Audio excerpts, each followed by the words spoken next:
Hello, everyone. Welcome back to another episode of Cool Careers and How You Got Them. I'm your host, Zane Raza, and it's my job to help you explore your possible future career options with some maybe less traditional professions and different paths that you might not be aware of. I'm sure lots of adults ask you what you want to be when you grow up, and if you're anything like me, you don't have an answer for them. Hopefully, my podcast can give you some inspiration. I'm very excited and lucky today to be joined by Mrs. Kat Jackson, who has a very cool and interesting career. She's dedicated her career to bringing people's unique voices and experiences to a wide and larger audience as a producer and director for Audible. Mrs. Jackson's career allows her to work with creative talents from a wide variety of backgrounds. And without further delay, let's get into it. Mrs. Jackson, how are you? I'm good. Thank you so much for having me. Thank you so much for joining us and taking time out of your day to bless us with your presence. I love talking about what I do, so this is an opportunity I'm also excited about. Wonderful. So let's just get right into it. What is your official title? My official title is Senior Director of Audible Studios. So what does that entail? So my title means different things in different places, right? So at Amazon, Senior Director is a level. It's the next, it's the last step before you become a VP. Um, But in the real world, in my day-to-day job, what my title really means is that I get to run an amazing team. So I run a team of 6 producers, 3 production coordinators, and a studio manager. And we oversee all the production that happens in the US for any Audible Studios titles. I also run an international team, which oversees production in Canada, LATAM, and Brazil. And then any new place that Audible goes, my team kind of comes in, we assess the local recording capabilities and the culture. We make recommendations, we train studios, and then we set them up to produce locally in all different amazing places around the world. Okay, wow, very cool. So I don't know about my audience, but when I hear producer, I think of DJ Khaled and Metro Boomin, like music producer. So is it similar to that kind of thing, or is it different? I wish.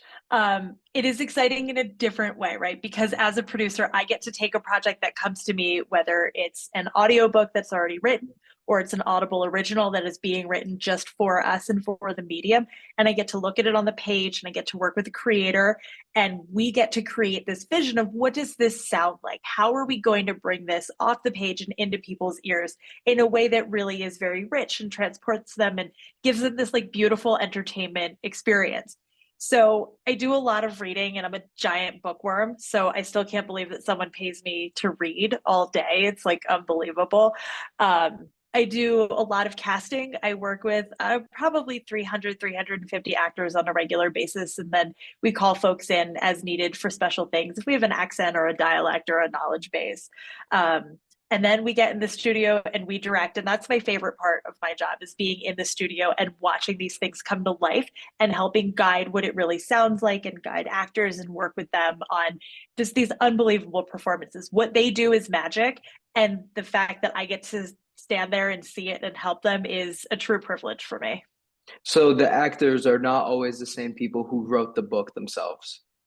That's right. Sometimes our authors want to read their own books. And if it's a memoir, I always encourage that no matter what the author sounds like, because no one can tell you their story like the person who wrote it. Mhm. But sometimes authors don't want to read, or maybe we have an older book and the author's passed away, so we need to cast someone else. But more often we have fiction titles and you have a bunch of different characters or it's set in a different place. And so we hire professional actors to read our titles. Will you ever hire multiple actors to read the same book? We do. So there are a couple of different situations where we do that. Sometimes you have a book which is told each chapter from different points of view. So we always make sure that we have a person who is a great representative of that character reading their chapter. Other times we do this thing called duet narration. It's really popular in the romance world where you'll have a male and a female character and they'll each read their own chapter, but then they also read their dialogue in the opposite character's chapter. And romance listeners love it and it's really fun to do. And then other times we do multicast projects, which are really more similar to something like an old time radio drama, just brought into 2023. And we get all of our actors together in one studio and we record like a full cast project. Okay. So are these actors different than someone who might act in an animated movie, or can you kind of go to the same pool to find those people? We look everywhere for people. Folks who work in animation are so supremely talented, and I still don't know how they do what they do. I ask a lot of questions because I'm fascinated by it as a person who consumes a lot of content. We have some folks who focus on narration. There are people whose full-time job is audiobook narrator, which is unbelievable.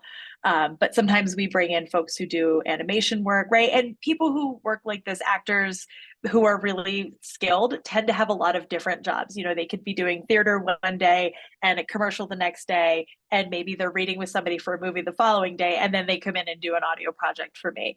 So it really depends on what the project needs, but it's any kind of actor is really an actor that I want to know for one of my shows. Okay. So let's take it back a little bit. When you were a teenager, what were you like? Oh my gosh, I was the biggest nerd in the whole world. It really was. I took all AP classes my senior year. I took two English classes. I was captain of the debate team and editor of my high school newspaper, if that gives you like any Wow. real insight.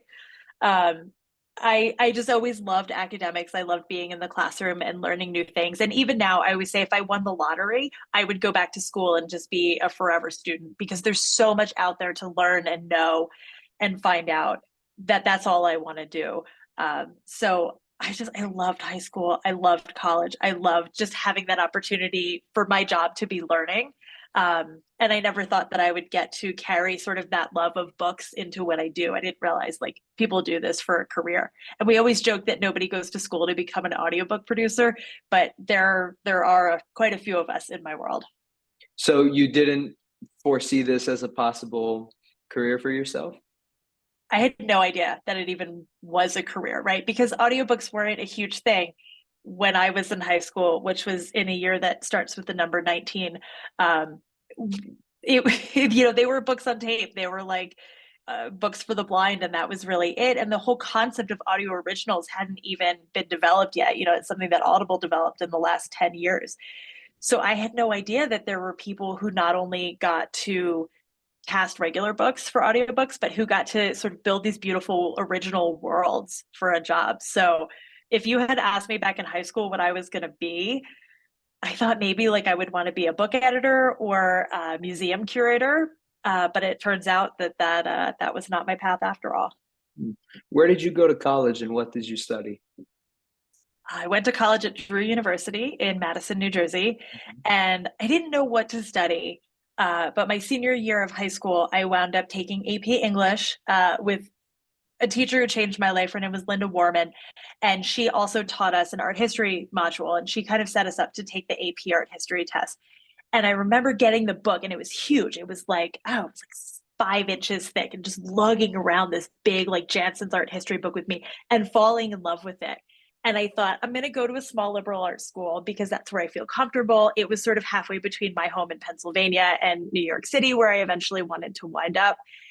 And I thought, let me just major in something that I love because a great liberal arts education is a great liberal arts education and you can do an awful lot with it. So I majored in art history with a minor in arts administration and museum studies and loved my 4 years at school and was super happy that that was the choice that I made, that I didn't sort of force myself into a different path because, like most art history majors, I don't do anything related to it with my degree whatsoever. Mhm.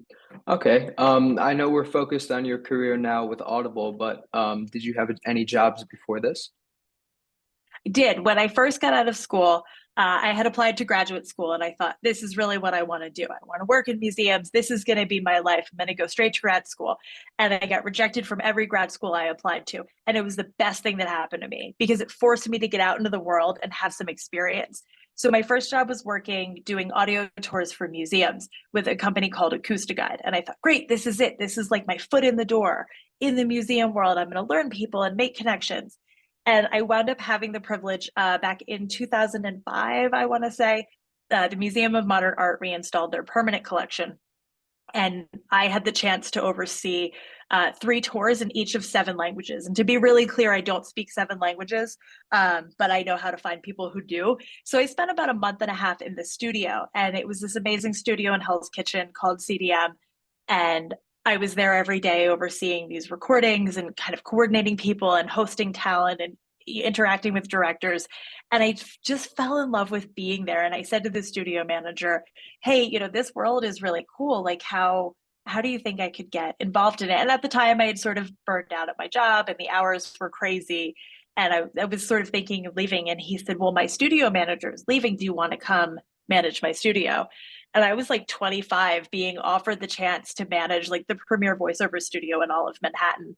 And I jumped at it and I actually took a pay cut to go there. And it was the best decision I could have made because I got to learn from the best directors and producers who would come into the studio and use our space. We did audiobooks, we did ad work, we did podcasts, we did anything that's spoken word that you can imagine. We did it in the studio. I got to meet some really amazing talent who I still work with to this day. And I really took advantage of all the opportunities I had. We were a Sony studio, so I got to train myself basically on all of the Sony software. So editing audio and video and just having access, to a studio that had this stuff first was a really great opportunity. And I was there for 3 years.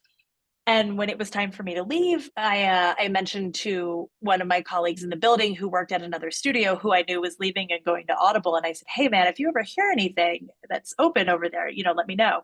I lived in Newark at the time and I could see the building from my apartment. I could see like the big Audible sign. And 6 months later, he emailed me and he said, there's a position open here. I need your resume. And that was that. And it's been 15 years since that happened. Wow, so that first job kind of gave you some initial exposure to this kind of field, and then you found out that you loved it, and then just from there kept going. I ran with it. Yep. Okay, great. So obviously, I think you have a very cool career, but in your opinion, what makes your career cool or unique? Every day is different. Every day I walk into my office and I don't even know what's coming. Some days, you get surprised, like someone's in for a project that you knew from, 10 years ago, you worked on something else with them and you have this great reunion. Or I get to be in the studio all day directing, or I get to help my team with some sort of casting or production problem and we get to brainstorm together. Or I get to host an author or a rights holder. I get to I do a lot of technology work. That's sort of my passion within my job, is working with new technology and bringing it to audio and learning how to tell stories differently through these new tools that are available to us. So I do a lot of speaking. I do a lot of education on that because I think it's really important that we lean into that. So in 15 years, I don't think I've ever had the same day twice, and it keeps me on my feet and it keeps it really interesting. And I love a challenge. So every day I'm like, what's new? What are we going to tackle today? Mhm. Can you identify any special traits that you have that let you be successful in this field? I could imagine maybe adaptability if every day is different or being flexible. Let's see. That's a good question. Curiosity. It's Mm. that love of learning because I just want to know everything. And asking, right? Like if you don't ever ask, you don't know, and the answer could very well be yes to questions. And a lot of times I've just sort of, taken a deep breath and gone up to someone I admire and asked them, for 15 minutes of their time, or asked if I could sit in on a session, or, can I help you with this? Can you tell me how you've done that? And that's really paid off for me because I've gotten to make these amazing connections with really talented people in all parts of the business just by not being afraid to ask, can I do this? Can we do this together? Do you want to go with me? Can I come? And it's literally taken me all over the world. It's taken me to India and Japan. I spend a lot of time in Europe for my job with my global role, Central and South America. So it's been really amazing. And to have that willingness to sort of pick up and go, I think has been another asset for me. We traveled a ton when I was a kid, so I'm kind of used to it. And now when I get a call and somebody says, "Oh, Kevin Hart wants to record next week. Can you go?" I'm like, "Yeah, absolutely." I grab my bag and head to the airport. So that flexibility and that ability to sort of roll with the punches has definitely been an asset for me. Yeah, that's awesome. Can you tell us why what you do is important? Oh, that's a great question. Wow. Um, why is it important? So I did another podcast a few weeks ago, and I made the joke that what we do isn't rocket surgery. And the editor, God bless, cut out the word rocket because she thought I misspoke, and it's actually a joke. Um, It's neither brain surgery nor rocket science. So it is certainly not rocket surgery. Um, but when I travel, I meet a lot of people. You meet people in airports and you're like killing time and oh, what do you do? And I say, oh, I work for Audible. And every single time they take out their phone and they open it up and they go to their Audible app and they start scrolling. They're like, I love Audible. Trez Plummer is my favorite narrator. Do you know Ray Porter? Is Vikas Adam, when's his next book coming out? And I realized that people just have such a love for what it is that I get to do and for hearing these stories. And it's not rocket surgery, but it does help people. It enriches their lives, it entertains them, it educates them, it lets them escape if they're doing something that they don't really want to be doing. Like a lot of people listen when they do chores around the house or when they're driving on a long road trip. Um, and so it gives them the chance to escape. I also work on a lot of kids content, which is just so rewarding to watch kids listen to this stuff and to give families an opportunity to listen together and then talk about different issues that are brought up within the content in a really safe, supportive way. And I think that it gives my work meaning, and it helps me every day kind of get ready to go and do what I do, because I know that I'm telling a story, or I'm helping to tell a story that someone somewhere is going to hear. And then they're going to think, oh, I'm not alone. That happened to me too. Or I felt like this also. Or this told me something that I didn't know before that I wouldn't have known had I not listened to this project. And I find a lot of meaning in that, and it's very motivating to do my best work every day. Yeah, that's great. That seems like a really rewarding career. I don't know if there's such a thing as a regular day at work for you, but if there was one, could you take us through it? Sure. Let's see, a regular day. So I have a great team and I like to meet with them regularly. So in a normal day, I would probably have at least one or two one-on-ones with my team. I would pop into the studio to take a peek in on what we're doing. Even if it's not my project, I like to keep tabs on what's happening. I like to, hang out with my narrators, find out what's going on. How are they doing? What else are they doing? And post COVID, having everyone back in the studio has really been wonderful, because even though it's a big group of people that we work with, they're very close knit because everybody is really nice. So I would stick my head in the studio, see what's going on. Um, and then I would probably read for the afternoon, which is a great way to end your day, I think. Yeah, I find reading super relaxing. If I have a test or something, I just kind of chill out after I study by reading. So sounds great. That's great. Do you work remotely or in person? It's a hybrid. So currently we are formally in the office 2 days a week, but I go in based on when I need to be there. If I have something recording 5 days a week, then I'm in 5 days. But on a week like this where I'm traveling 3 days out of the week and I'll stay home the other two so I can have some good time with my kids. Okay, that's good. How many hours would you say you work a week? Oh, it varies anywhere between 30 on a light week where everyone's decided to take a summer Friday. And if I'm on a deadline or if I have a show that's recording, I can work up to, probably 80 hours on a big week. But Wow. I've never worked an 80-hour week where I've gone, oh, that was really exhausting. It's always been, wow, I can't believe we got to do that. I recorded a show called Letters from Camp. It's 3 seasons, and we started the first pandemic summer, and we recorded it really to give kids the chance to have a sort of camp experience in a year where no one was going away to camp. And we had these great creators. It was Jamie Lee Curtis as really talented writer named Boko Haft, who I just love and adore. And they wrote this beautiful script and they got all of this talent. Jamie opened up her Rolodex and, called friends and Jake Gyllenhaal and, Daniel Radcliffe and said, like, would you be on this show? And of course, they all said yes, because you always say yes to Jamie Lee Curtis. And so we had just a few weeks to put this insane show together and then mix it and do full sound design on it in 3D audio. And those were weeks where I was exhausted, but really happily exhausted, because we got to make this really beautiful show that had just a wonderful message that I was really proud of. And at the end, I thought, gosh, I'm tired, but man, I can't believe I just got to direct Daniel Radcliffe. It's great. We talked a lot about work, but how do you use your free time? Oh, well, I have two kids. They're really awesome. They're 8 and 13. So we hang out a lot. We swim a lot. We moved in the middle of the pandemic to a house with a pool. So that's been really lovely.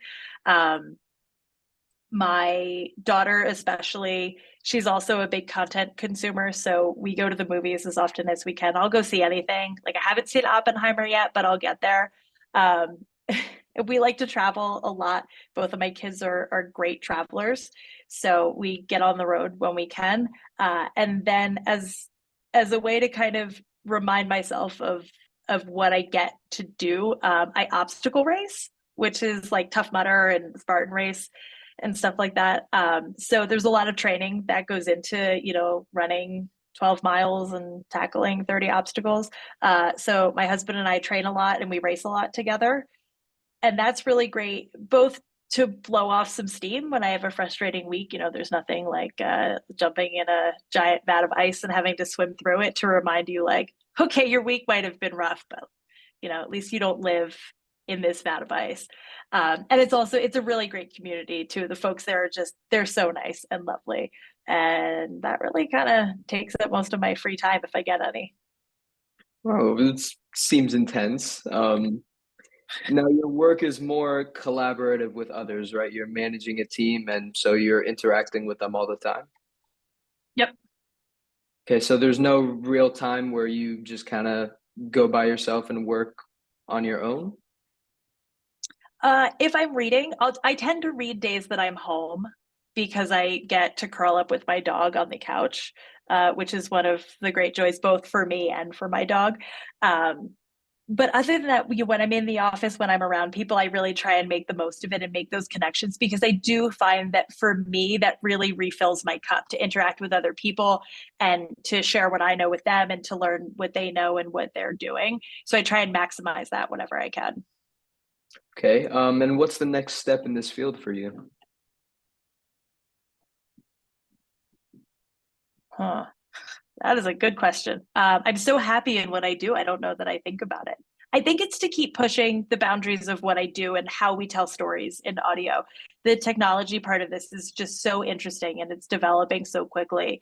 The 3D audio space is really rich and robust, and I think there's even more that we can keep doing in it. So I think that's part of what keeps my role interesting and new.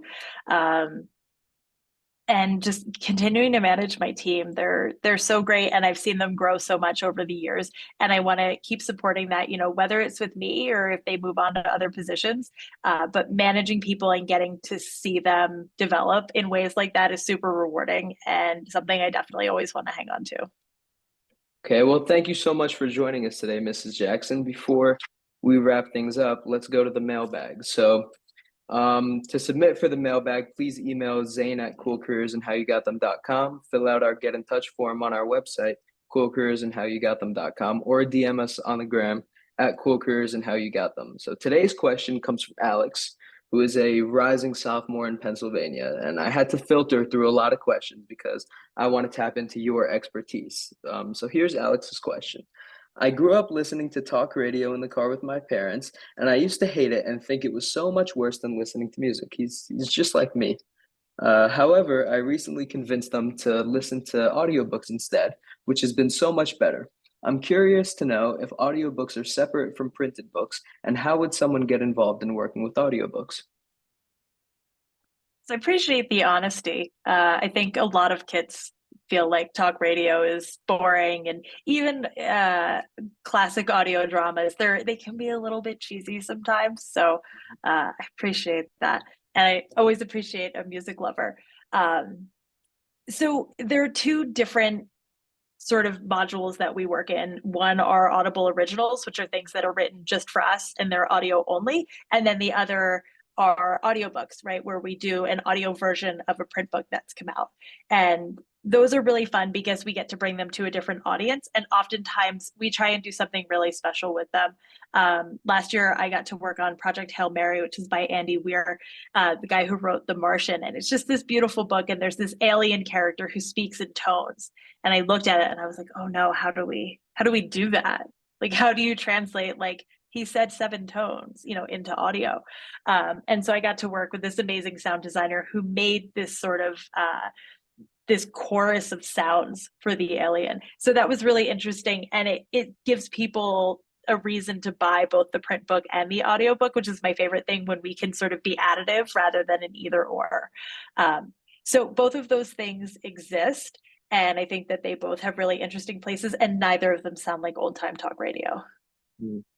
Yeah, I mean, I'm kind of like Alex here, where I always wanted to listen to music, but then my mom downloaded Audible and we started listening to Born a Crime by Trevor Noah, and I like loved it. So I'm, more open to the Audible, way better than talk radio, I think. But thank you so much. If people want to learn more about you or what you do, where can they go? They can find me on the gram. You said it, so I think I can say it, Yeah, even of though I'm a little course. bit older than you. You can find me on the gram at @CatJackson_studio feed, and that's where I chronicle my time in the studio, my life with my kids, my obstacle racing. It's sort of a grab bag of stuff, but that's where you can find me. Okay, thank you so much. You've got the ear of many highly ambitious students. Do you have any final advice for them or an ask that you have for them? Let's see. On this podcast that I listened to, and at the end, one of the questions they ask is, if you had a billboard for everyone in the world to see, what would you put on it? And I think about this question a lot, but nobody's ever actually asked me that. I would say be curious and ask the questions and take advantage of the opportunities that are in front of you. You can always dial it back on something if you decide that, it's not for you. But if you don't take the opportunity and you don't take the leap, you're never going to know what might have happened. So better to have to backtrack a little bit than to regret not taking an opportunity that could really change your life. Yeah, thank you so much for joining us, Mrs. Jackson. It was great advice. Thank you. Thank you so much for having me.